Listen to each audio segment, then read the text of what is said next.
Can you imagine using your face like an earth compactor? Well, this guy does it. And for a full-time job. Woodpeckers slam their beaks into trees thousands of times a day.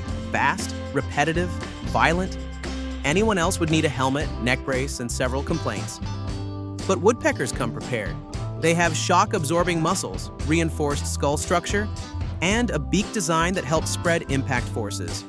So, while construction machines pound the ground with metal, this buddy does it with his forehead. He can strike up to 20 times per second, and around 12,000 times a day.